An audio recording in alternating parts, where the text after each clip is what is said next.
Stacy niwe wankora ibi bintu koko, niwe wampemukira bingana bitya. Tani nawe wari ubizi ko Stacy anca inyuma, wari uzi ko ibintu byose wari ubizi. Ni akagambane kawe na Stacy, ntabwo mwabinkora, narabizeye, mwari inshuti zanjye magana. Ni gute Tanya winkoraho please, winkoraho.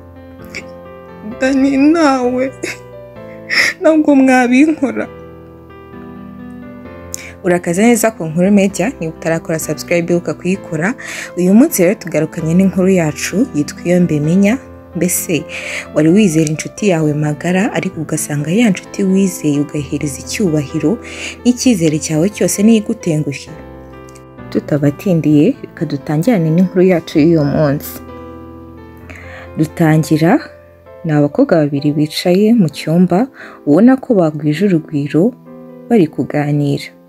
Umwe akabwira undi ati Isama, sinjye uri burote Stacy aza pe. Nkamubwira ukuntu Samantha wabengaga buri musore atitaye ku bwiza cyangwa umufuka, ubu asigaye ararota umuhungu. Samantha aramwenyura ati Tani, umbabarire ibyo bintu ntubibwire Stacy, nzabimwibwirira. Yego nahuye na benshi pe bari bafite ayo mafaranga uvuga, ariko nta n'umwe nigeze mbona umeze nka Dani. Impumuro irankurura, ngahitse ko Yesu navuga. Noneho ukuntu agira ijwi rituje, iyo mpobemba numva nakwigumirayo. Dani yaba ari guseka ati ngaho si ibyo mvuga, uriya muhungu sinzi icyo yaguhaye, ubanza anafite n'ibirozi pe. Sinumva ukuntu wanze Dave ugendera mu modoka zihenze, ahinduranya buri kanya, amazu utabara, gukunze gafifi w'umuganga uhembwa abarirwa. Umva Tani, rekeraho, wibuke ko Dani ari we mwami w'umutima wanjye. Kumuvuga nabi no kwiteranya nanjye, so please iyo seje tuyiveho. Dutangiye gutekereza uko tuzakira Stacy ahubwo nava muri Canada. Reka ntaha, ahubwo ndabona bunije kandi flight ya Stacy izagera i Kigali saa 10. Umbabarire Tani, ntuzankerereze nka bimwe byawe pe, uzambabarire uzagerere ku gihe. Tanya niko kubwira Samantha ati taha yewe, nakumvishe. Yego ndabyemera, nsanzwe ntinda, ariko inshuti yacu imaze imyaka irenga 4 mu mahanga, nanjye ndayikumbuye pe. Humura nzagera, ahubwo nzanagutanga. Bidatinze rero wa munsi warageze, aho bagombaga kujya gufata inshuti yawo ku kibuga cy'indege. Nubwo Tanya yakundaga gutinda no kwica gahunda rwose, yari yazindutse.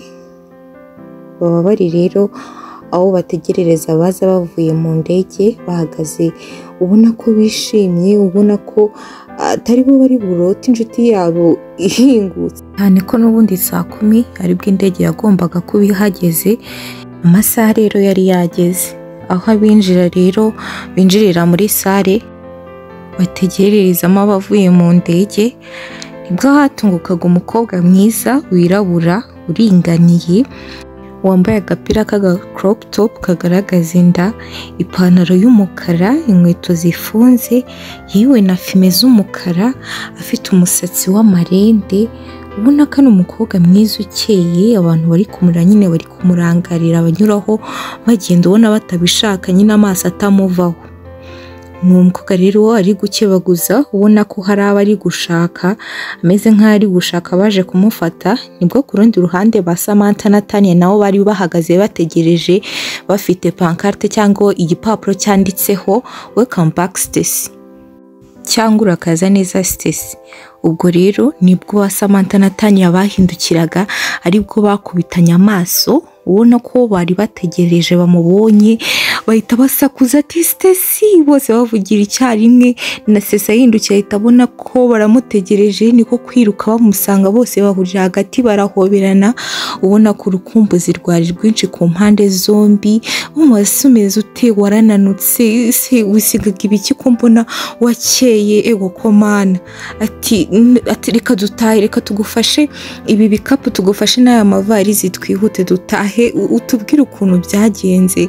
Ubona ko nyine batari no kumwemerera kuvuga, ubona ko buri muntu wese afite ikibazo cye, abambwira ko wananutse, abambwira ko usa neza, abambwira utuzaniye iki.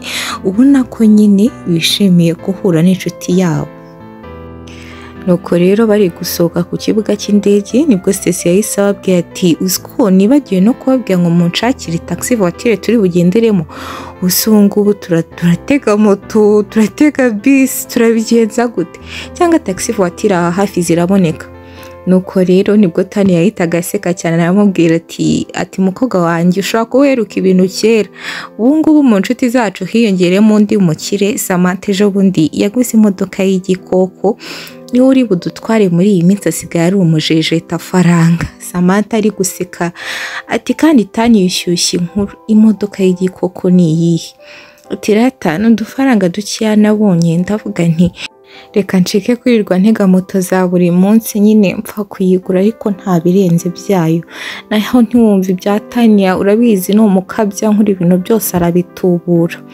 Nuko rero Tania aramubwiye ati si ibyo gusa si iby'imodoka rata Stacy ndahubwira n'ibindi by'umuhungu. Atangiye kuvuga ibintu by'umuhungu Samantha ahita amufata ku munwa aramubwira ati ase ntiwatuza kuko nibanguka ribika. Nuko Stacy ahita avuga ako semana yanjye Tania na Samantha noneho muri kunkinga n'ibintu kuko tutagiherukana niyo mpamvu ubu mwabaye inshuti ngiyewe mu nkura mu ifoto ubu ngubu sinyira inshuti yanyu ku buryo mwampisha n'ibintu by'ingenzi uwo muhungu se ninde. Samantha aramubwira ati nta by'umuhungu banza uruhuke izo nkuru nzaba nzikubwira pe nta birenze there is nothing big nzambikubwira. Bari mu modoka rero ubona ko bari gutaha bari no kugenda baganira gake gake nibwo Samantha yatangiye kubaza Stacy aramubwira ati uziko nari ngutwaye ntazi naho tugiye none se nkugeze iwanyu cyangwa arandi hantu ushaka kubanza guca. Stacy aramubwira ati urabizi papa ni umudokiteri buriya bari mu bitaro bye ntago n'ubundi namubona kandi n'ubundi na mama yambwiye ko ejo bundi yagiye mu Buyapani ari muri trip ubwo nyine urugo n'ubundi ninjye njyenyine waba urimo cyaza ahubwo twe turi kumwe n'ubundi Tanya aba muri ghetto reka twe turi kumwe akanya gato ya muri iyo minsi ibiri n'ubundi nibwo nzahura na mama na papa nibwo nzanabatungura buriya ntabwo bazi ko nzaza muri iki cyumweru ubwo rero ndabonera no kubatungura no kuba naborana mwanya namwe kugira ngo munasobanurire na za nkuru numvishe zicicikana ntazi neza. Samantha niko guseka ati ibyo nkuru nabyo ubwo ngo urashaka kubana na Tanya kugira ngo nanjye mu nshiture nze mbane namwe muri ghetto se. Niko bahise bamubwira ati Stacy na Tanya ati ahubwo ibyo bintu uvuze ni ukuri umva reka tubane muri ghetto muri iyi minsi mu gihe Stacy nyine n'ubundi atarasubira iwawe tujye dutemberana tunaganire urabona n'ubundi twari dukumburanye kandi n'ubundi wanyu ntibakubuza kuza kubana natwe mama wa na papa barabizi ko turi inshuti kuva kera tuganirize undi mwana tunamutembereze tujye tubona nuko twisanzure rega. Samantha nawe ntiyatindiganya ati ntacyo noneho mbere yuko tujya iwawe reka nyine mu rugo mfate twenda dukeya nindangiza tuhite dukomezanya n'ubundi.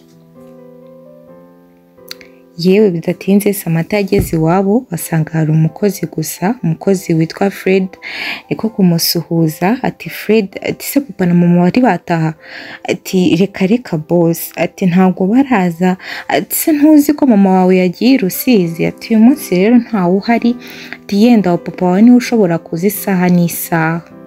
Samantha ariko kumubwira ati mama rega ntago muri iyi minsi ntago tugihura hari igihe ntaha kare we wagataha atinze amasaha yacu arabusana ariko haba papa cyangwa mama waza mbere nyine wenda mama wenda bigize bityo bikahinduka akaba yataha cyangwa papa uze kumubwira ko nagiye kuba mbana na Tanya umubwiye ko inshuti yanjye Stacy yaje ahubwo sugura byibuka. Fred aramubwira ati erega mwabana mwe mugira n'amazina akomeye ngo ngo ni Stacy basi vuge Tanya nuvuga Tanya ngo na mushuti wacu wundi mama arahita bamenya n'ubundi twarakuranye.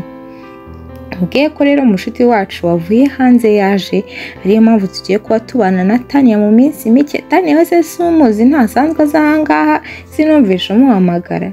Fred niko kumusubiza ati kariya gakobwa se k'inzobe karekare ati ko ndakazi ati Tanya ntago napfa kumwibagirwa.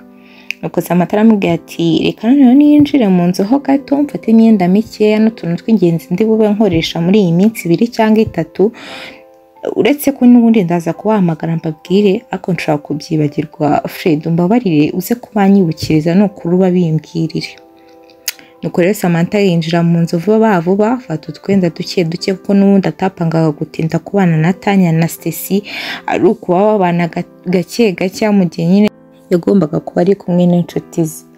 Akimara gufata imyenda rero ahita asubira mu modoka, abandi n'ubundi niho yari yabasize, rero bahita berekeza kuri ghetto ya Tanya.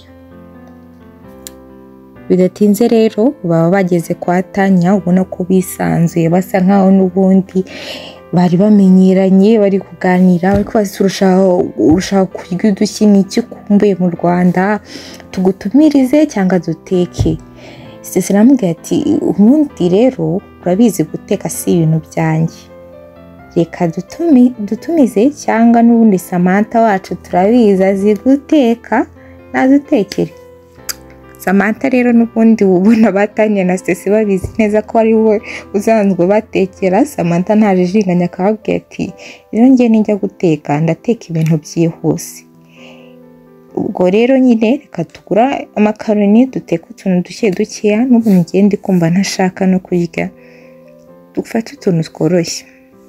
Stacy na Tanya baravuga ati nta kibazo mpfa kuba atari buburemo akantu ko kunywa.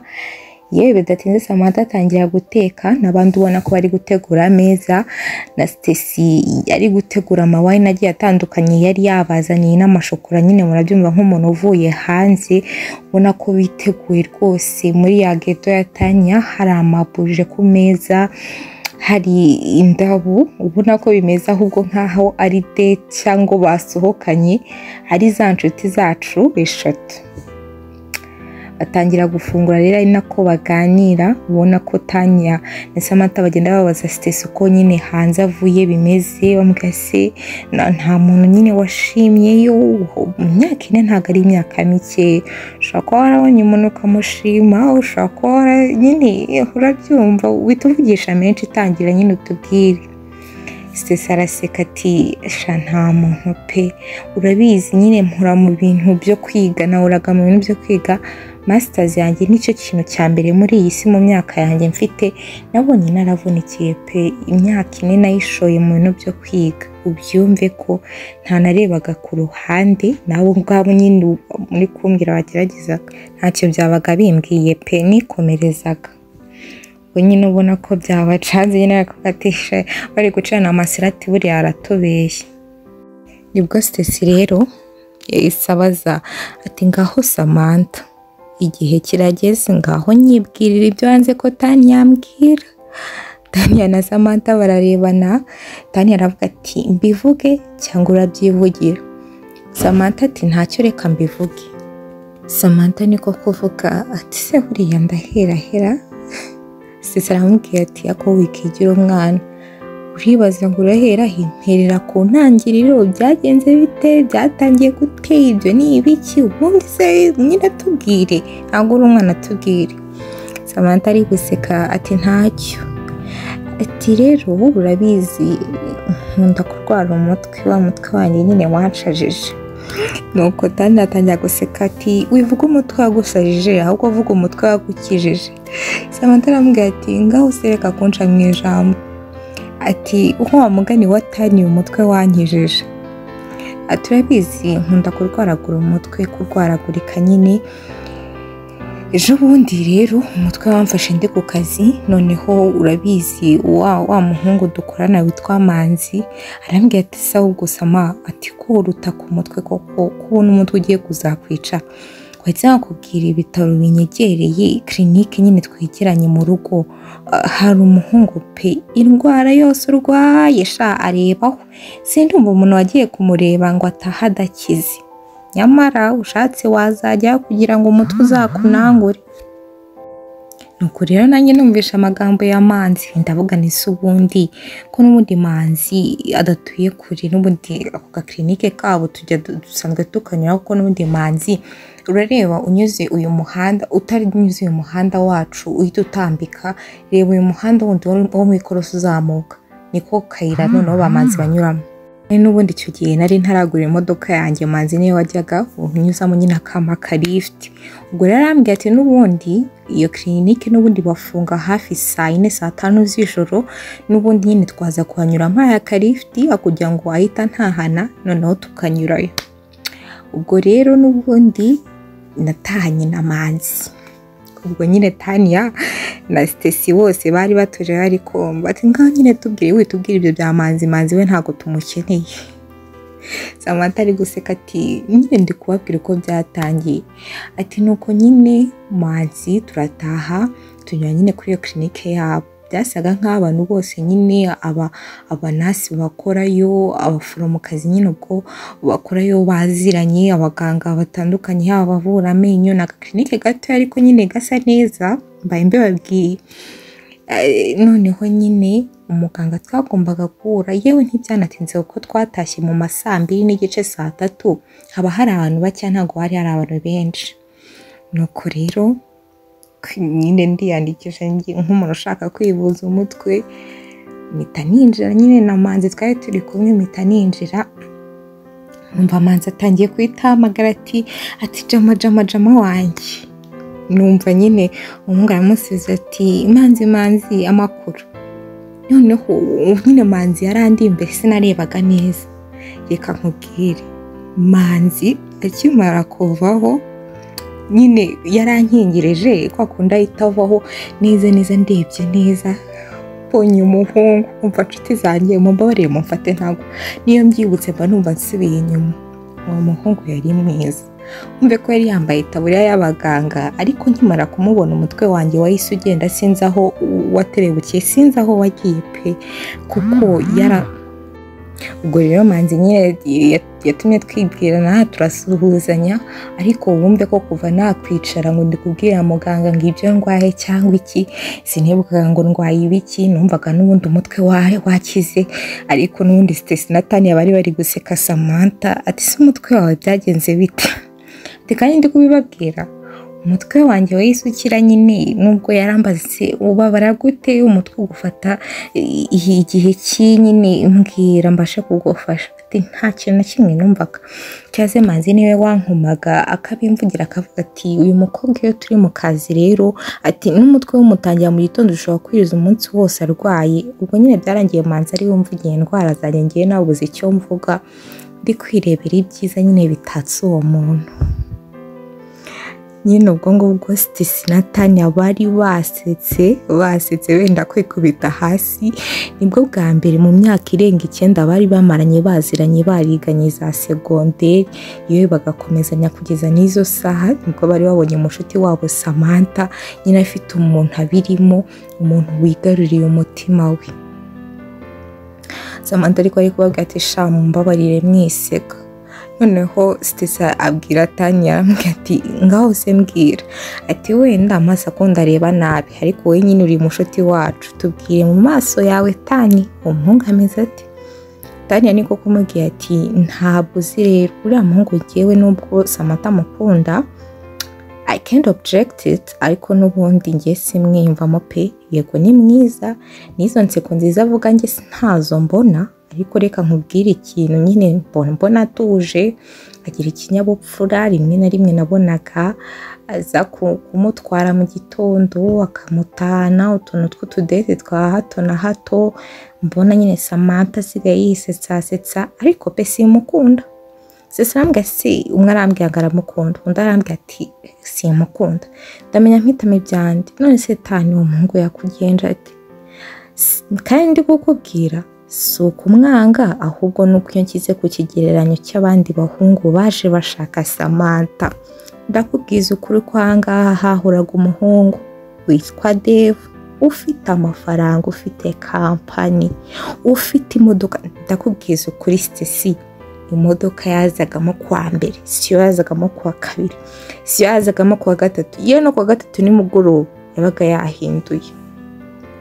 ubwo nyine Stacy nawe yarasekaga ati Tani kandi ukunda utuntu ati undi mwana atubwira ko yishimye yakunze Samantha ariko ari kubwira Stacy ati yego rata wowe uranyumva ati ariko Tani ibintu byose bibarira mu mafaranga bibarira mu mamodoka njye buriya Deo sinkunda ukuntu nyine ariyemera ubona ntegeka niyo nampamagaye gato nkatinda wenda aje kuntwara ku kazi nsanga yirakaje ariko mbwira ngo igihe nta mafaranga ariko aho namenyane na Dani ubuzima bwanjye bwarahindutse nta nubwo nanamutinze sinzi nyine iyo ari bumfate nkora vuba nyine no kumureba mba numva binyuze n'ibintu bya makeup yo nshaka simbyitera kugira ngo ntanamukerereza ubwo nyine ubona ko nyine Stacy yumiwe ariko mugase noneho ko nshimye mwahuriye mu bitaro niba ari no kwa muganga niba no mu maklinike byaje kurangira ute muteretanye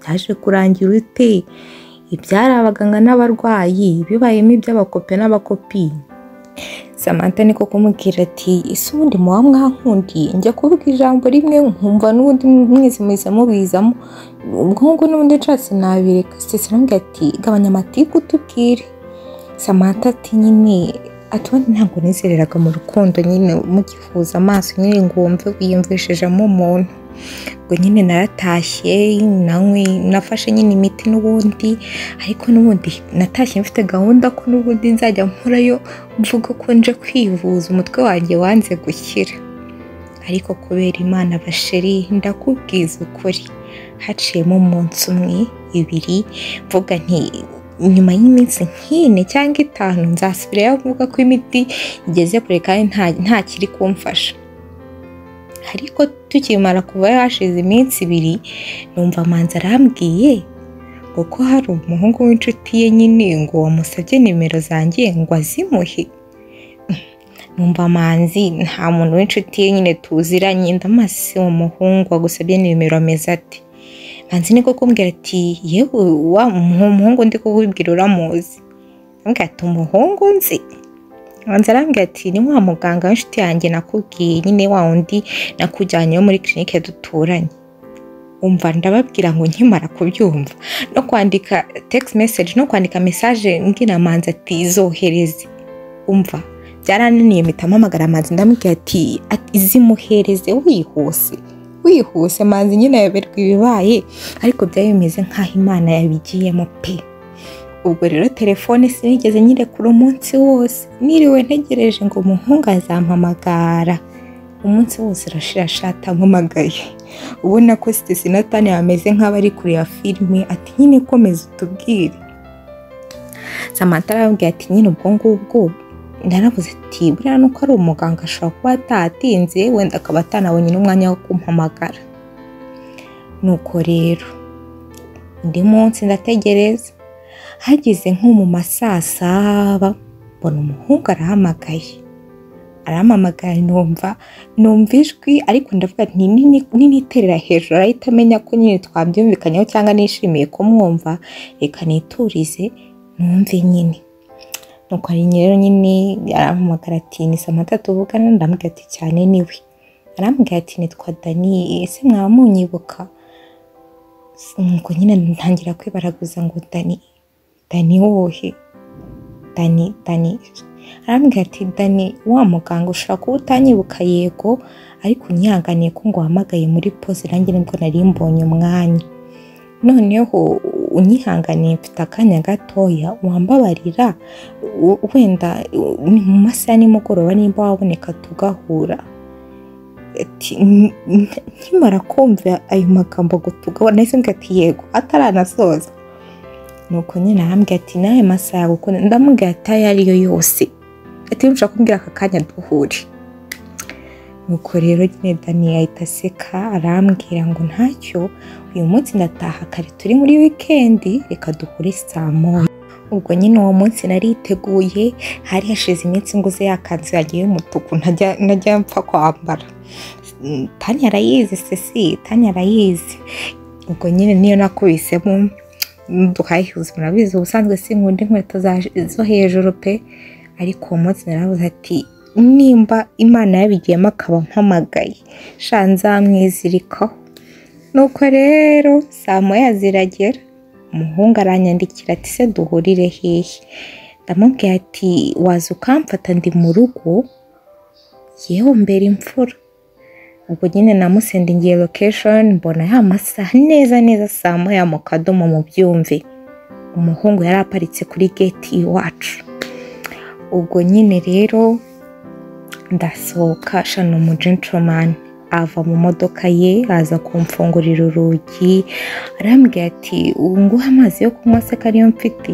ubwo nyine tugenda ndi kunywa amazi nyine atari kayo mazi yampaye yari ameze nk'aho harimo ibintu numvaga nyine adasanzwe atari amazi gusa. ubwo nyine twagiye ahantu hari restaurant nziza irimo nyine akazi kigatuje turi twembi babiri uwa babiri. Ego nyine turisha turaganira yewe twumva turi no kuri page imwe. arambwira ati akimbona yabonye ntuje nyine ntavuga menshi ngo mbere agira ngo nyine ngira amasoni cyangwa iki. buriya ntabwo yarazi ko nari kumutekerezaho nyine ubwo yagize ngo ngira amasoni nyine nuko rero ngo yagize ngo yankanze niko kumbwira ngo nyine yifuza ko duhura nyine ngangurire kamwe nyine tujyane gusangira. ndakubwiza ukuri ko nyine twarasangiye numva uwo munsi utarangira tukimara gutaha cyaze narabaye kuko numvaga icyaduzaga niba yumvaga twasangira kuko yumvaga nyine yarankanze ibintu nk'ibyo ngibyo ngo nyine nari ntuje ngabona nk'ufite amasoni n'ubwoba. twaratashye ndavuga ati so kuko tuzongera guhura dute nta mukunzi ukuntu nyine ibintu byose avuga gahoro atuje ubona ko nyine yanyubashye cyane ari kumbwira nyine ubona wa muntu muganira ukabona ari kugenda yigengesera nyine kugira ngo atawukomeretsa kandi abantu benshi urabizi ntabwo ari ko bakimeze. ni nacyo kintu mba nkubwira kandi Tanya ko ntakundira Dave akorera we nyine aratandukanye. ubwo rero nyine nkimara gutaha naramwandikiye ati wakoze nyine kunsohokana nyine arambwira ati nta kibazo n'iby'icyubahiro. ubwo rero nyine nkimara kubona nsubije ako kamesaje ubwo nyine umukoro nahise nkwiha kuva ubwo namwandikiraga ati waramutse wiriwe. ubwo nyine nawe atangira kujya muri mode ndamubwira ati se kwansohokanye rimwe waretse nanjye nkagusohokanya. ubwo nyine nuko byatangiye noneho Tanya akimara kubyumva araseka ati kumbi ntiwanambwiye ko ari nawe wamwitereteye. Stacey nawe yumara arambwira ati sama nari nzi kuri introverted utajya uvuga ugira amasoni none niwe wamwitereteye. nyine ntabwo ari njye wamwitereteye ko nyine ngiye nateye intambwe izindi n'ubundi arazitera.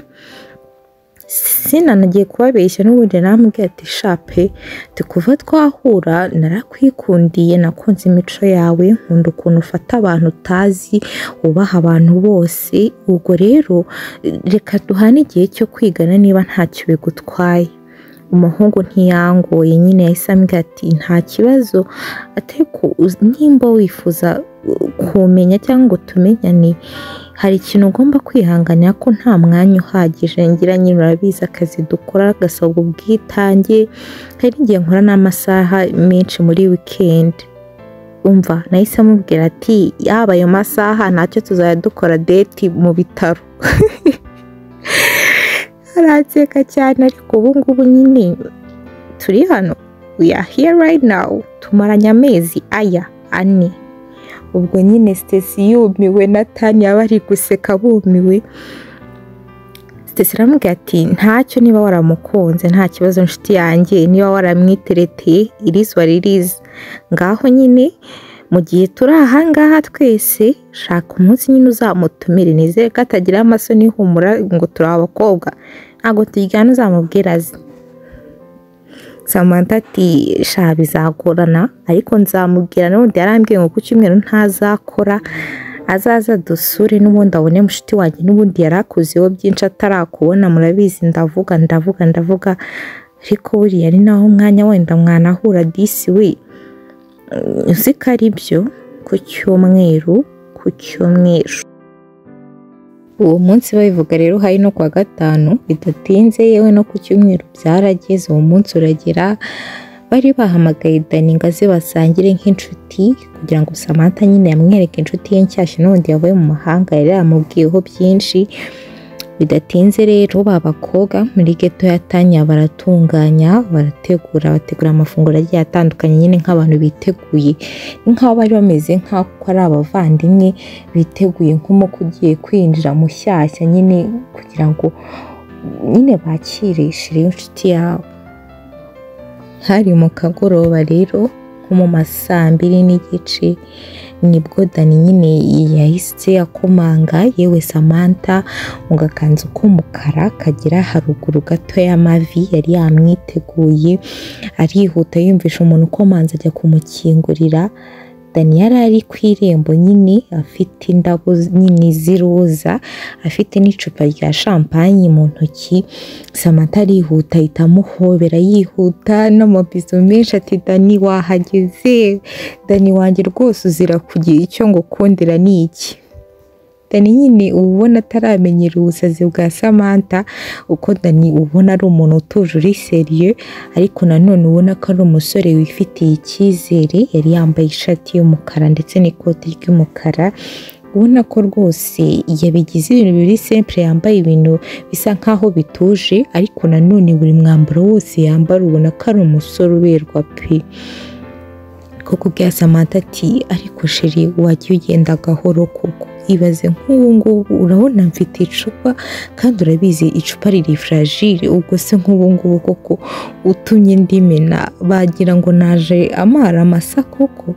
Samantha yambwiye ati ntibigukange pe izi ni inshuti zanjye urazizi Tanya wenda bizi usanzwe kumubona ariko noneho haje undi nawe ni inshuti n'ubundi twarakuranye tuziranyeho byinshi nta nubwo biri kugora univuga arakuzi wowe nyine wisanzure niyo kubaza ibibazo byinshi ukumva udashaka no kubisubiza niyo kugora ubihorere bariya ni inshuti zanjye tumeze nkaho n'ubundi turi abavandimwe. Nuko rero Dani aramwenyura ari nako nyine amwerekera ambwira ati ngahinjira ahangaha tureka dukomeze n'abandi barakwiteguye wowe wicaye ahangaha. Samantha ubona ko nyine n'ubwo abantu benshi baba bazi ko ari umuntu ucecetse ariko iyo ageze muri za nshuti ze zimwegereye ubona ari umuntu ufite akavuyo niko guhita ahamagara ati Tanya Stacy akose mwabana nimwe mwambwiye ngo nzane shiri wanjye none se mugiye kumwicaza ahangaha mwange no kumusuhuza di. Nuko rero agatwenge wumva kari guturuka kure ka Tanya ari kuvuga ati mukoye twaje nese uri kugira ngo tureke gutegura shiri wawe tumwicisha inzara kandi. Nuko rero Stacy na Tanya bahita nyine ubona ko Stacy nk'umuntu utaruzi wa musore ubona ko watangiye kwitunganya gakeya ari kwireba mu ndorerwamo mbere yuko ajya muri salon ngo ahure na sheri wa Dani ari kwireba kugira ngo abone ko nk'umuntu wari uvuye mu gikoni atabizi byunzwe ishyira ku murongo. Arangije bahita binjirana muri salon ndavuga Stacy ndetse na Tanya.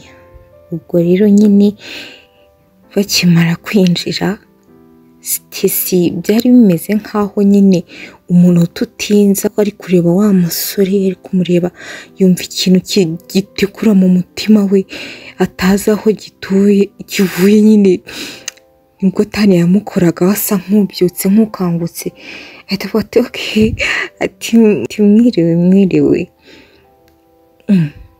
Tanya nyine aramureba kandi arabizi ko Stacy mu busanzwe uko ari inshuti ari eshatu niwe musazi undi yawe n'umuntu ugambye ahita avuga ati muraho nyine ubona ari umuntu wisanzura kurusha bose yumva nyine ahise ahindurejwe aravuga ati buriya nuko nyine ari sheri y'inshuti yacu reka tubihanga amaso.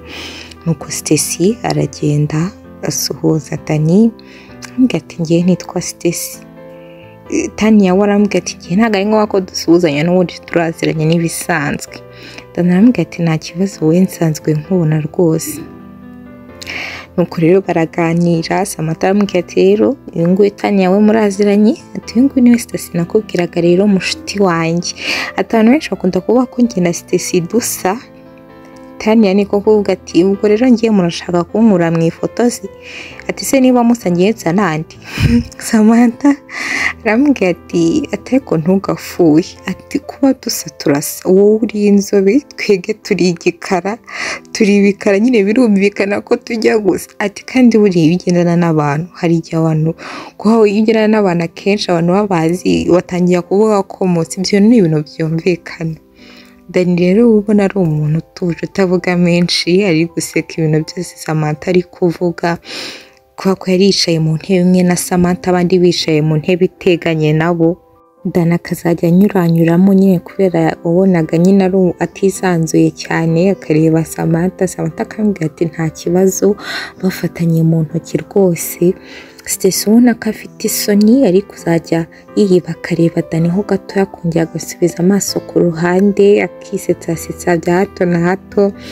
Atangira nuko Tani aravuga ati ngaho twibwire, buriya nuko nsanzwe nkubona rero urabizi hari igihe shere wawe yaza tukibanira nk'iminsi nka mikeya, hari igihe njya nkubona uje kumutora ngaho mu gitondo ngaho nimugoroba, ariko buriya nta nubwo nkuzi ibintu byinshi, buriya watwibwira muri bande, mukora iki, mukunda iki, watubwira.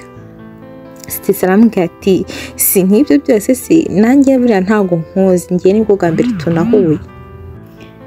Dani niko kubabwiye ati ubundi ngewe amazina yanjye yombi nitwa Mugisha Dani, ati sinzi impamvu niba nabivuga ko ari nka blague cyangwa kwikina simbizi, ariko impamvu iwacu bavuga ko bangise Mugisha nuko buriya mvuka ndi umwana umwe, ubundi ntabwo ari njyenyine iwacu twavuga ko babyaye, ahubwo nuko inda mama yari atwite iyo wambanzirizaga yavuyemo kubera uburangare bw'umuganga wari uri kumubyaza. Ntabwo nabivugaho byinshi ariko n'ubundi byerekeye haba ku izina banyise ndetse n'ibyo nkora. Ubwo rero nyine kuko hagati yanjye n'uwo dukurikirana uwo nyine witabye Imana kubera uburangare bw'umuganga bari kumubyaza mama, nanjye haciyemo imyaka 6. Uri kumva umubyeyi ubyaye akabura umwana we, hagacamo imyaka 6 yarabuze urubyaro, byari bigoye, niyo mpamvu bahise banyita Mugisha. Ubwo rero kandi ibyo nkora ni ubuganga, ubundi mbere numvaga naziga ibijyanye n'ububyaza, ariko ntabwo ari ibyo nkora, ariko ntibyambujije kuba umuganga. Ubwo rero ndabibwiye nyine mu ijambo rimwe Mugisha. Stacy ari kuvuga ati uko bimeze nk'ubugeni, wese utubwira ijambo rimwe rivuyemo izina ryawe rihita rinatubwira inzozi zawe nuko iwanyu bagufata. Yo uri umuhanga pe. Dani aramwenyura aravuga ati iyo mbibwiye abantu benshi bagira ngo ni ukwikina, ubu ngo ni iby'agaciro nyine kuba mubyumvishe muhise mubyumva byihuse, murakoze. Samantha nyine bari guseka ati hari ikintu kimwe wibagiwe, ati Mugisha ntabwo uri umugisha iwanyu gusa, ahubwo uri n'umugisha wanjye, nako ngako ujya ukongeraho, n'uzajya unikina nako ujya ukongeraho. Dani nubwo atavuga menshi ariko ko yagumaga amarana nabo bakobwa amasaha menshi, nibwo yatangiye kwirekura akabwira iby'abarwayi bajyaga baza ku bitaro nyine, abamama bakuze bakamwikundira bakazajya bahora birwarishije.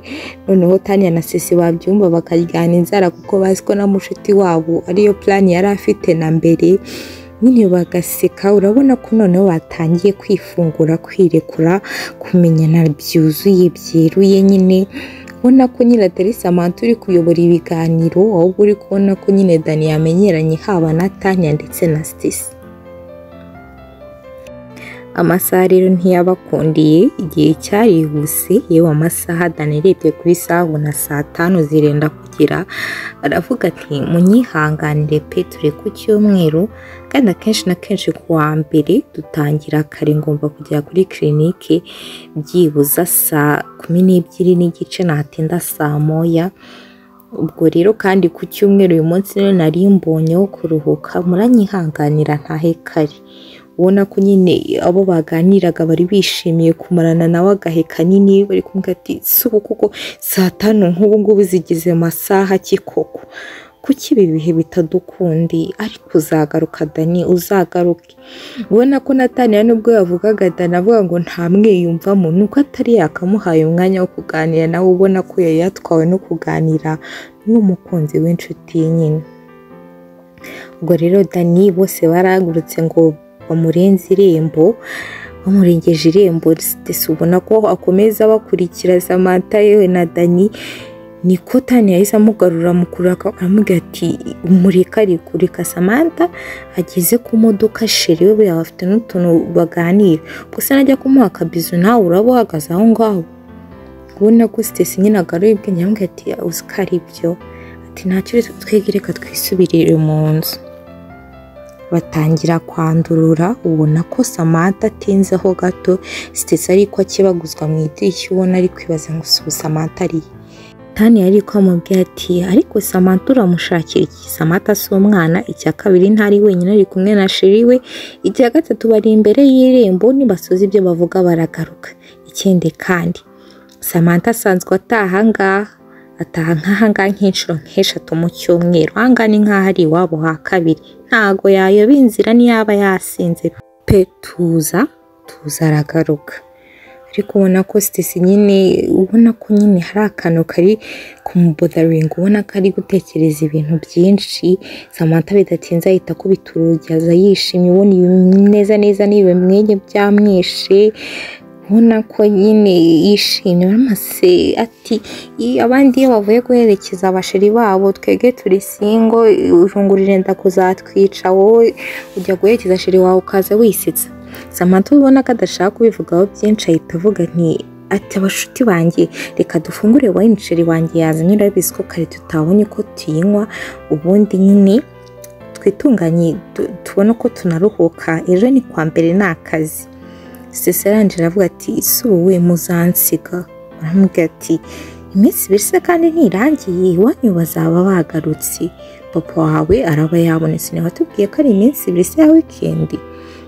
Stacey aravuga ati kare yewe nahamagaye papa kugira ngo numve niba igihe bazaba bahari. Papa arambwira ngo muri iyi minsi hari umuntu apanga kubaga, ubwo rero hari igihe ataha atinze. Yewe na mama ngo nta gahunda, ngo ubwo yiyongeje icyumweru. Ikindi kandi numvaga nshaka ko n'undi twigumanira, ubwo rero kwiyongeza icyumweru ndi kumva nanjye ntacyo byaba bitwaye, tubaye nyine tukispendenze turi kumwe, ntacyo bitwaye. Samantha na Tania niko kumubwira ati okay nta kibazo. Samantha nubwo watahatinze ako ngiye nshatse nanasiba, nubwo nise ngiye ko nikorera, nicyo kiza cyo kwikorera. Nshatse nanasiba n'iki cyumweru cyose, abakiriya n'ubundi bakajya ahandi, se ubundi byo ni ibiki? Keretse Samantha niba ashaka gusubira iwabo, ubundi se Sama wundi urabujya iwanyu iki? Wundi usanzwe utamara iminsi ahangaha, n'ubundi imeze nka ghetto dufatanyije, n'ubundi uguma ahangaha wiyongeza icyumweru. Samantha ubona ko nyine bimutunguye, aravuga ati nabwiye papa nimugoroba twari twavuganye ko ngomba gutaha, iminsi ibiri nasabye rwose, kandi urabizi nta nubwo mpfa kurara ahangaha, nubwo uvuga ngo iyi ghetto turayifatanyije, ndaranga ari uko navuye ku kazi ntinze, ntashaka kurara nkubita inzugi z'iwacu. Ikindi kandi iwacu nahahige nukumanuka gatoya, ubu uri kumva nabwira iwacu ko bibaye iminsi ibiri, nongejeho ikindi cyumweru iminsi 7. Niko bose bakomeje kumwinginga ati ihangane ni ukuri iwanyu baratuzi, ntago ari ahantu haburaye, ihangane ubabwire ni ukuri iki cyumweru twiyongeze tube turi kumwe na Stacey, ubabwiye ko twari dukumburanye pe. Kandi Stacey ntabwo yagiye iwabo muri ruriya ruzi ngo umutamenye ngo arubemo wenyine n'umukozi, byose uri kumva bishoboka. Samantha byari bimugoye, ariko nyine apfa kubyemera, ntiyari guhakanira inshuti ze. Rero bamaze kwandurura, baroga, baritunganya, basigaye banarara no mu cyumba kimwe ku buriri bumwe babyigana, ariko nyine ubona ko urukumbuzi rutarashira, wambaye amapinjama asa, ubona ko nyine bari kumwe, bari so close, urabona ko begeranye, baba bari kuganira, bazimya itara bagiye kuruhuka, ariko urabona ko amagambo aracyari menshi. Stacey aramubwira ati harya Sama utubwiye ko ukibona uriya musore byagenze bite? Samantha araseka aravuga ati nk'ibyo bintu koko ubyibuka, ati nyine tugihura numvishe nyine none twahuye hari ukuntu amwenyura, numva umutima wanjye urateye, numva nyine sinzi uko mbaye, numva ubwonko bwanjye busa nkaho bwegereye ahandi. Nuko Stacy bisa nkagiye mu ntekerezo yibuka ukuntu kare nyine byamujabutse, ukuntu umutima we yumvisha utera bidasanzwe akibona wa muhungu, aravuga ati Tanya ni koko maze nkawe koko ubaye iki. Stacy aramubwira ati ntacyo reka tubyihorere, reka turuhuke n'ubundi mwebwe ejo mushobora kuzajya mu kazi, niyo weho Tanya wasigara ariko Samantha wakeneye kuzajya mu kazi, reka turuhuke dore saa 7 zirenda kugira z'ijoro kandi Samantha arazinduka. Mu gitondo harageze ubona ko Samantha nyine yabyutse yihuta, yari yaryamye nimugoroba atinze saa 7 saa 8, urabona ko saa 9 n'igice zimugereye mu rugo, ubona ko nyine afite akavuyo ari gushakashaka inkweto, ari kubwira Tanya ati Tanya inkweto zanjye ziri he, ikote nayo nambaye ejo bundi riye ko nshaka kurisubiramo, nyine urabona ko afite akavuyo. Stacy nyine aramubwira ati ntacyo niba ikote waribuze ntacyo fata mu ivarizi yanjye hari ikote rishyashya nari naguze, ati ntacyo wayitiza nta birenze. Nuko rero Samantha atamubwira turakoze nuko inshuti yanjye, ati ni ikote ry'umweru, mbega ikote iyo ni keza ko ndi kumva ngakonze. Stacy aramubwira ati ntuzi ko si byanjye ari ibyawe, ntacyo niba warikunze ushaka wanaritwara, n'ubundi narikoresheje rimwe ariko ni rishyashya waryambara nta kibazo, ni ushaka wanaritwara. Nuko rero Samantha arishima ahita arishyiramo. Stacy ahita amubwira ati se noneho ko sheri wawe yageze utaganiriye neza, wazambwiye weekend itaha cyangwa nk'iki cyumweru kuko akazagaruka cyangwa tugasohokera n'ahandi hantu. Samantha amubwira turabona ko natinze pe, hatako sheri wanjye wamukunze ko ndi kumva aya masaha, urabona amasaha yanjyanye n'imyenda ubwayo, urabona ni ibintu by'intambara njyanye n'imyenda idateye, wari kumbaza ngo sheri wanjye aho kugira ngo namfashe. Stacy amubwira ati sibyo nari ngambiriye pe, nuko nyine narinde ko kwibwirira ngazaza dusura, abona ko yaje ninjoro hataye irindi joro tutaganiriye, kandi numvisha atebya pe, mbere nkimubona nabonaga ari umuntu utuje, ariko twaganiye numva arasetsa ntacyo byaba bitwaye, nawe aje n'ubundi akiyongera muri genge yacu.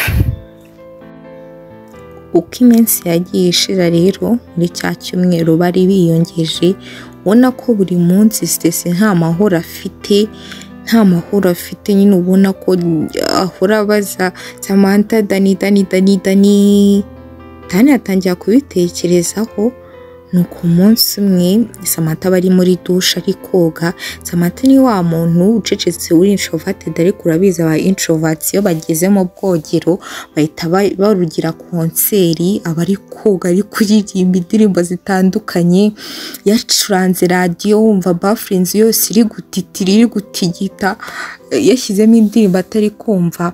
Nuko rero nuza Tanya ari ku rundi ruhande ari guhanagura ibyombo, bamaze koza ibyombo, noneho Stacy yicaye mu ntebe nibwo yariringanije amaso ahita abona telefone ya Samantha, ari kureba yumva vibration ya telefone imeze nkaho message ije ko kugenda kureba, ahita abona udutima 3 handitseho DS. Kwibaza ngo udutima 3 na DS, telefone ayishyira hasi atangira guhamagara Samantha ati Samantha arahamagara, yumva nta muntu uri kumwitaba cyane ko Samantha ari mu bwogero, kandi nyine yashyizemo imiziki idunda atari abatabasha kumwumva. Arebye DS aravuga ati DS Mugisha Dani se oya Dani Samantha. Okay, ko guklika kuri ya message ahita abona Dani ni ko kwandikira, yari yanditse message yandikira Samantha amubwira ati umbabarire n'ukuri umbabarire ntabwo nanze kukwitaba uko mbishaka. Nuko yumva nyine iyo message muteye amatsiko, umbabarire ntabwo nanze kukwitaba uko mbishaka, izamutse muri message. Nuko ahita abona message two kwa kundi nyine muri WhatsApp umuntu aba yaguhamagaye kuri WhatsApp call, yaguhamagaye ukanga kumwitaba, abona message ko zadani nyinshi bisa nkaho Samantha yanze kumwitaba. Abonye n'ama message aramubwiye, abusanga Samantha yandikiye Dani ngo tubireke ubundi tubivemo, let's break up. Abona ukuntu Dani yagiye bisa nkaho ari message nyine basa nkaho batonganyeho. Dani agenda amubwira ati mbabarira n'ukuri ntago ari ukwanga kukwitaba nari mpuze. Samantha ari kumubwira ati buri munsi undutisha akazi kuva kuwa mbere kugera ku cyumweru amasaha 28 ntiwanambona n'iminota 5 ninjye bisa nkaho nkwizirika y'amezi 4. Ese kuko mubereye umutwaro? Ubona ko Stacey nyine izo message ziri kumutungura. Abantu bari kumwe ku cyumweru, muri icyo cyumweru baseka ubona ko bishimye n'ukuntu ntuza Samantha ava guherekeza Dani yinjiye yishimye ubona bineze neza byamwishe. None ari kwibaza ukuntu izo message ahantu ziturutse ku buryo baba bari kubwirana ayo magambo ameze gutyo ngo tubireke, let's break up, reka dutandukane. Umva nyine biramutunguye. Nibwo Tanya yahise ahinguka inyuma ya Stacey aramubwira ati uri gukora iki kuri telefone y'abandi? Stacey aramubwira ati ntacyo ndi gukora, numvishe telefone isona nari ngiye kuyishyira Samantha. Ati niba ugiye kuyishyira Samantha nyine yimushyire, none se urayifata mu ntoki ngo bigufashe iki? Nuko rero Stacey aramubwira ati okay, ati ntacyo, reka ndikumva ari muri douche, reka ntacyo musange nyimuhereze. Nuko rero Samantha yari ari kuva mu bwogero ubona ko ari kwihanagura. Nibwo Stacey yahise yinjira mu cyumba aramubwira ati hari umuntu kukohereza message ntacyo wareba niba wamusubiza. Samantha akimara kureba ko ari Dani ahita yijugunya ku buriri avuga ati we mwihorere. Stacey yenda kumubaza menshi niko gusohoka mu cyumba ahita asa nkaho acira isiri Tanya aramubwira ati ngwino nkubwire. Asa nkaho ari kumwongorera amubwira ati Dani na Samantha bafitanye ikihe kibazo? Tanya aramubwira ati ikihe? Nta kibazo bafitanye. Baragifitanye. Maze kubona message bisa nkaho bashwanye, yewe Samantha ari kubwira Dani ngo nibatandukane, ngo nibabireke, ubona ko Dani ari kumwinginga. Tanya aramubwira ati niba bari gushwana se nibwo bwa mbere bashwanye? Bariya basanzwe bashwana bakiyunga mva muri ibyo ngibyo va mu byabo. Ariko nanone Tanya nimba bari gupfa ngo amasaha umuhungu akora, ngo nimba umuhungu aba ari busy, birumvikana ni umuganga nyine agomba guhereza agaciro ubuzima bw'abantu. None se agiye mu bintu byo gushakana no guteretana siga abarwayi? Tanya aramubwira ati ahubwo ubundi uri ku ruhande rwandi. Samantha niwe nshuti yacu, niba akeneye care, niba akeneye umwanya, niwe tugomba kujya ku ruhande rwe. Kandi uvugira nanone si umwana, nimba ari n'icyo wapfa ndi kumva ari ibintu bisanzwe. Nubwo ngubwo ni umwe nashakira umwanya undi, kuki wabyinjiramo? Stacey aramubwira ati nuko yewe utazi abaganga bahora bari busy, na papa reka kuva kera tukiri abana yahoraga ari busy. Tanya aramubwira ati ase ntabwo wiga ukuntu wari wararwaye depression uvuga ko papa wanyu atabaho umwanya kubera ukuntu ahora mu kazi k'ubuganga? None se abaganga ntabwo bo bazatereta? Icyangombwa ni ukumenya icyiza mbere. Ushobora kwita ku barwayi ndetse ugahereza ukajya na personal life yawe, ugahereza umwanya ukunda bakakubona. Ibyo nta kibazo ngyumva, mubareke ibyabo bazabikemura. Ubona ko Stacey n'ubundi adashaka kubyumva. Tanya azunguza umutwe kubatse nk'uyu nguyu kuko afite ibihe bibazo. Nk'ibisanzwe mu gitondo Samantha rero ari kwitunganya ameze nk'aho agiye ku kazi, ko guhamagara Tanya ati Tanya unyihangane ariko uyu munsi ndi kumva ntameze neza, ntago ndi butaha aha ngaha, unyihanganire. Tanya aramubwira ati nanjye ibyo nari natumije muri Tanzania bari bujye kubinzanira, nshobora kutarara aha ngaha, nshobora kujya kubifata. Uri kumva ko rero biri buntware igihe kuko umuntu wari usanzwe abimfatira ibintu ndanguza ntago ahari. Ubwo rero urihangana. Ubwo nyine Stacey arihangana, nta kundi ararara mu nzu ya wenyine. ariko Stacy ubona ko nyine ari gutekereza ibintu byinshi, ari kubara ibintu byinshi. Samantha aramubwira ati Stacy uri kumva ntacyo bigutwaye, nimba wumva bikubangamiye kuba uri mu nzu yawe wenyine ntacyo wambwira nkihangana nkataha. Stacy aramubwira ati nta kibazo, nimba wumva utamerewe neza ushaka gutaha iwanyu ukaruhuka, yewe ndabizi we kubera ko n'iwanyu ari hano hepfo ushobora kuba ushaka guhita witahira, ntacyo utahe, ningira ikibazo ndaguhamagara, n'ubundi ni nkaho twegeranye iwanyu nahita nanaza n'undi iwanyu baranzi. Nuko rero Samantha urabona ko ibitekerezo biri kure, urabona ko nta mbaraga afite, ya mudi yahoragamo yishimye urabona ko noneho bimeze nabi, atishimye habe namba, ari gushaka inkweto ubona ko atazi naho yazishyize, ari kubaririza telefone yanjye se iri hehe. Stacy yibutse neza yibuka ko telefone ye ya Samantha yigeze kuyibona mu cyumba, aramubwira ati ntacyo ko wamaze kwambara inkweto tujya kwinjira, nayibonye mu cyumba reka nyikuzanire. Samantha aramubwira ati no kuri waba mfashije genda uyenzanire. Stacy arahindukira yerekeza mu cyumba aho barara ko gufata telefone ya Samantha, neza akiyifata yumva vibration ya message nanone, ubundi kubera ko Samantha nta password agira muri telefone asa nk'uyifungura, ahita abona message ya Dana kumubwira ati uyu munsi se base nimugoroba waza kuboneka ngo nkurebe, amasaha yari yose mbwira igihe uboneka sheri mbabarira reka dukemure ibi bintu.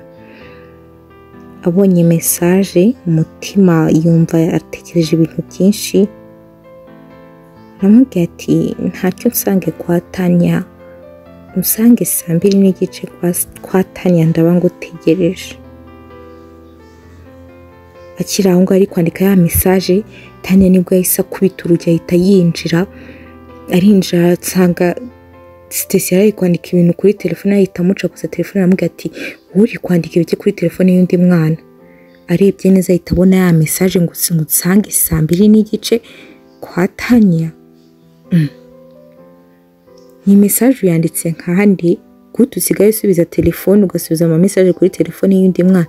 Stacy aramubwira ati vuga gahoro, ntabwo ari umutima mubi ndashaka kubahuza kuki utabyumva, ndakubwiye ngo iyi message yituyisiba. Nuko Stacy ahita afata telefone ya Samantha itasiba ya message vuba vuba, itabwira Tanya aramubwira ati njye nashaka kubahuza, nashaka ko biyunga nyine bagaburanga tukabahereza umwanya, kandi urabahereza umwanya w'iki ko Samantha yakubwiye ko uyu munsi atari buba hari, aremerewe akeneye kuruhuka, akeneye kujya iwabo. Ufite ikihe kibazo Stacy? Kuki ibintu muri iyi minsi utari kumva ibintu nkubwira? Ubona ko Stacy nyine ameze nk'aho afatiwe mu cyuho, kuko umubwira ati ako ubundi kubera icyo usigaye umbwira nabi, njye inyungu zabo kuba bahura mbifitemo izihe nyungu? Bahure cyangwa babireke, bafitanye ikibazo uko ugumya kugisubiza inyuma udindisa ibintu, ni nabwo usanga abantu batandukanye burundu.